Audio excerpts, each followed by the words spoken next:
behind the story of this Elvis Presley controversy, whether he's alive or dead.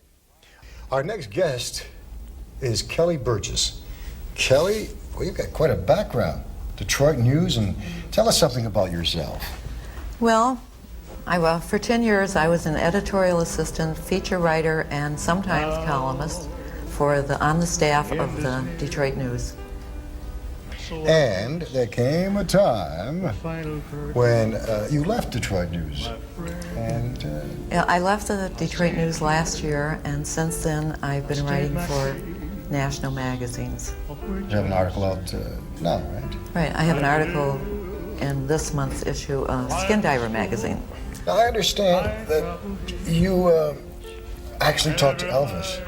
This is great. Tell us about it. How did you ever even think of trying to find him? Where did you find him? Well, let's start with how did you get there? Take your little trip that you took me on today. It was interesting. Okay. First of all, unfortunately, I was never an Elvis fan.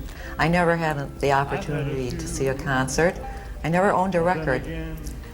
And when he died, I felt very bad, but it just kind of passed, and I never gave it a second thought until this summer. I don't know if any of you had access to the Michigan newspapers. There were several sightings of him in Michigan, and that's where I'm from, Troy, Michigan, which is a suburb of Detroit. And about the same time, I read Gail Giorgio's book, Is Elvis Alive? And I became quite intrigued by the research that she had uncovered.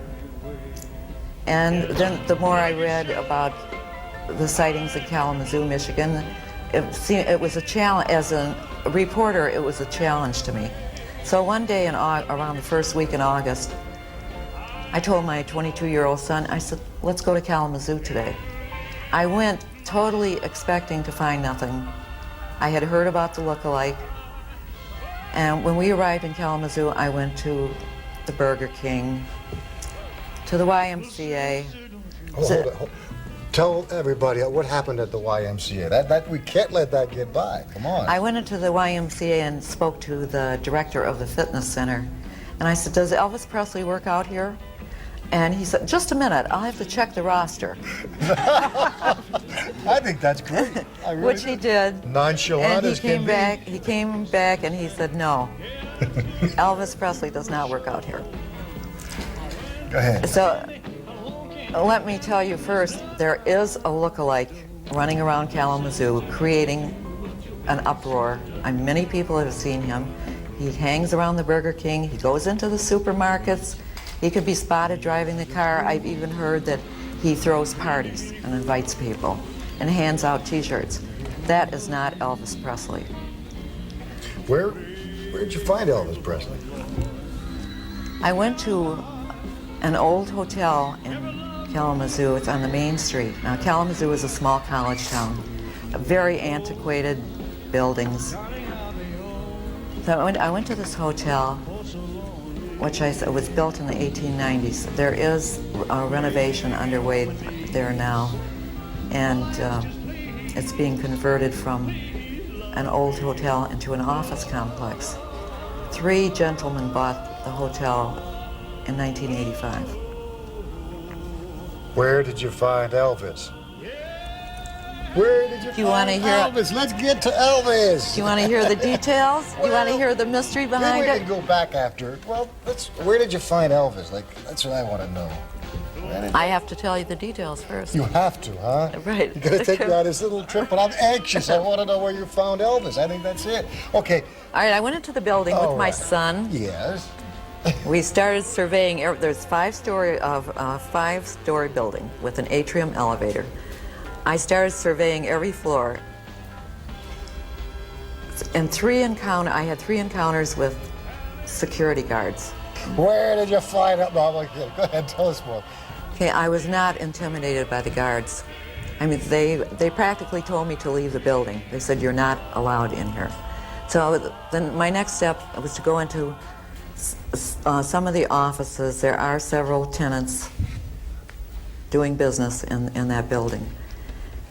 I went into the offices. I went into 4 offices asking for Elvis Presley or John Burroughs. They all looked at me quite incredible. I mean, these business people, and I'm asking for Elvis Presley. And at one point, some of the people said, well, Elvis is not here, but we've seen his illegitimate son, Elvis Presley Jr., which later turned out to be a joke. So the last office I went into was on the off the main floor in the lobby. And I spoke to the receptionist and asked the same question. And she said, just a moment, I'll get my manager. So the manager came out, and I was speaking to him about Elvis, and he seemed quite interested and asked my reason for being there. We had talked about 5 minutes, and I had my back to the office door, and he said, suddenly, he said, there's the man you want to see. I turned around, and it was Elvis was standing there, and it was almost I felt as if lightning had struck in the room. You're there. It happened. It's Elvis. Tell us about it. That's what happened then. His presence was overwhelming, and my son was standing there also, and he felt it too. He later told me. Now, mind you, I've been a reporter. I have seen and worked on all kinds of stories, incredible stories. But for the first time in my life, I was stunned. I did not know what to say. He took his finger like this, and he motioned for me to come out into the lobby. And I followed him out there. And he leaned against the balcony, and he started shaking his finger at me like this, and he said, "What are you doing in this building bothering the tenants? I will not have this." He was very angry, very. And I said, well, I'm with the Detroit News and I'm doing a story on Elvis. I do not care if you're with the Detroit Star. I will not have this. And in the next moment, his mood changed entirely. He was very kind. I feel that he did not feel threatened by me. And I was not aggressive. So I started talking to him, and he did not say a word. For about 5 minutes, I asked him, I said, I started outlining some of the facts in Giorgio's book. I said, if Elvis is dead, I said, why did no one collect his life insurance? I said, why did Vernon not accept the American flag for his coffin? And he stood there and he listened. He did not say one word. And at one point, I've turned around. I was standing kind of on an angle. I turned around and I looked directly into his eyes. He had on gold-rimmed glasses, a very modified version of what he used to wear. And they were with a slight tint to him. But I looked in his eyes. I mean, he had the Elvis Presley expression in his eyes, which I think most people that knew him are familiar with. I mean, that kind of sparkle. Same shape eyes, same color eyes. And I was stunned. I mean, it was shining through what comes through all of us, that this is me. It's kind of your soul that shines through your eyes. And I said, you have eyes just like Elvis. I said, are you a relative? He said, nope. See, for some reason, and today I still don't know, I did not let him know that I thought he was Elvis. And I still don't know why I didn't come out and ask him. Then, after he listened to my questions and just stood there kind of with a very pleasant look on his face, kind of half smiling at times. And just before I walked away, he said, yeah, but it's against the law to hoax your death. And I left the building. What? But then I returned. Should I talk about that? When I returned? What did you return for?